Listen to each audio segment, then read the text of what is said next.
Hey guys, I'm down here in the corner now. My name is Tucker Kraus, welcome to my channel. Today we're going to be talking about Lotus resources. Now, just to quickly cover this, I got a pretty good webcam, I think. I hope this looks good. Right now the lighting's pretty bad. I'll make sure to record in the day in the future, so the lighting's not terrible, and maybe set my old ring light back up, but we'll see what goes on there. And I've also got a pretty decent microphone, and I'll do my best to make sure it doesn't pick up like a fan sound in the background and whatnot in the editing. Let me know how the audio sounds and whatnot in the description. Hopefully it's an improvement over my old built-in headset microphone. And I've also want to get a green screen in the future. Oh, I guess it's on this side. You can sort of see it hung up here. Well, not hung up, sitting on the ground here, just covering my messy room.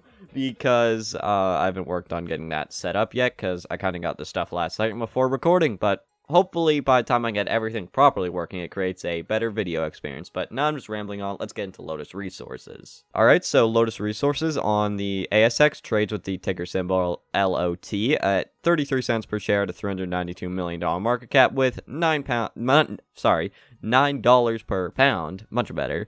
And we can also see then LTSRF on the over-the-counter exchanges in the US at 25 cents per share and a $307 million market cap and paying $7.06 per pound, which is definitely on the higher side, but what are you going to do these days? A lot of the stocks have run up way more than just a few months back. Alright, so looking at the chart here, we can see it's definitely still right off its highs as we look on the 6 month here at least. And so the thing with that is that could definitely hurt the DCF here, since a lot of the other companies, we were looking at down here or down in here, not way up here. But we'll get to that when we get to it. I'll probably do a uranium stock update in the near future, but I'm trying to get to more of you guys' stock requests before I do that. But whatever, let's keep going. And the max, I'm not sure how accurate this is in all honesty, because different share dilution, and we could see it was taken off listed multiple times, but it's the 6 month here, right off a high. I only have 2 snips from the presentation here because they were so nice to, summarize it for us. So we can see development study here, operational cost reduction initiatives identified in the 2020 scoping study, which is basically just based off the old reports from when this mine used to produce. And they are currently working on a new feasibility study, which is expected, I believe, to come out in the first half of next year. So I could totally do an updated video on Lotus Resources, see what their value looks like when that comes out. They're going to continue exploring for uranium and even rare earths, which is quite interesting. Then, of course, worried about all that ESG kind of stuff, whatever. And then they just actually got onto over-the-counter exchanges earlier this spring, which is pretty cool, right? It's good to be able to, buy in US dollars if that's what you want to do compared to a different currency if you want to keep it all nice and simple. And they have just recently increased their project ownership to 85%. So yeah, they've proven production. They have produced from this mine previously. Well, it wasn't them. I believe it was Peninsula Energy, or Paladin, sorry, that produced from here before with 11 million pounds. Not Peninsula, Paladin. That was it. But whatever, with the new microphone, I'm probably not going to cut every 5 seconds. So, I don't know. Let me know.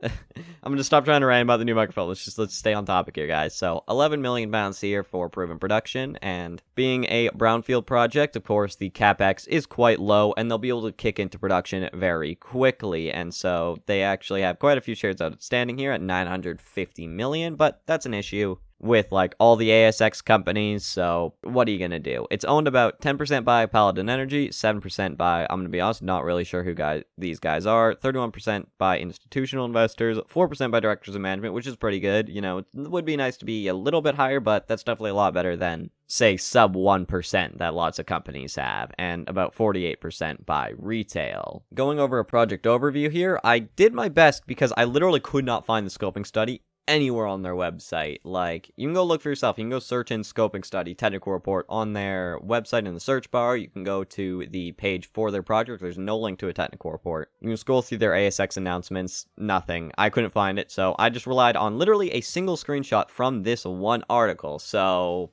I did my best when it came to the DCF, alright guys? But there's also a 30% tax rate, and they actually listed in their DCF 2 different production plans. One for 8 years, which we're looking at right now, and so that'll produce 16.4 million pounds. And both ways, it is an open pit mine. It's already fully licensed, and to be honest, I don't know how to pronounce this country's name, but I don't know if it's good or not either way because of that. So let me know what you think of that in the comments below, their jurisdiction, if that's good or bad. And it is 85% owned. So in their first plan here, either way, of course, the size is going to be the same, 37.5 million pounds in the ground at a grade of 900 parts per million, so quite a low grade here. There is going to be an initial capital expenditure, very low at only 50 million, with total capex still not being that bad at 145 million. Again, because I'm relying on one screenshot, I had to go with AISC here. It did not show OPEX in that screenshot, at least per pound, so $39.83 per ASIC, or ASIC per pound. But, you know, I'm not a huge AISC person, because that kind of includes like a whole bunch of stuff in one, whereas, you know, if you break it down to the OPEX and the royalty, etc., you can kind of break it down more and see the exacts of this project, which I prefer. Construction, again, I couldn't find a timeline because of that, but it is going to produce for 8 years. For the DCF, I'm just going to assume 1 year because it's a brownfield project with very low capex. Now, let's get on to that 14-year project I was teasing you guys about. So this one is going to produce 23.8 million pounds, although the grade they'll be mining at is going to be lower at only 680 parts per million, and the capex is going to be about $20 million higher. Although the AISC is actually going to be ever so slightly lower, and so when you look at it, it's going to be producing more with a little bit less on AISC with only slightly more capex. So on the surface, this does look like it should be better, and it will be producing for 14 years. Now, they also have an additional cobalt and platinum exploration project. It's all in one deposit there, right? And so you can then see there's also going to be a small uranium exploration project they purchased that is very close to their current mine, only on October 14th, about 2 weeks ago. That exploration project, the historical resource there is only at 325 parts per million and is of 6 million pounds. So when you add it all up here, 43.5 million pounds in total. And that when you average everything out, we see just a 0.0635% parts per 100 grade. So very, very low, but, you know, we're not in the Athabasca Basin. What do you want from them, right? Now, let's get on to the DCF here. This first one is going over the 8-year mine timeline scenario, and again, producing 16.4 million pounds. It is a brownfield project, so like I said earlier, I'm going to assume it's 1 year to bring online. And there could be errors since I tend to use OPEX over AISC. I don't know timelines, all that kind of stuff. I'm relying on a single screenshot here. I'll actually bring on that single screenshot I'm using right now.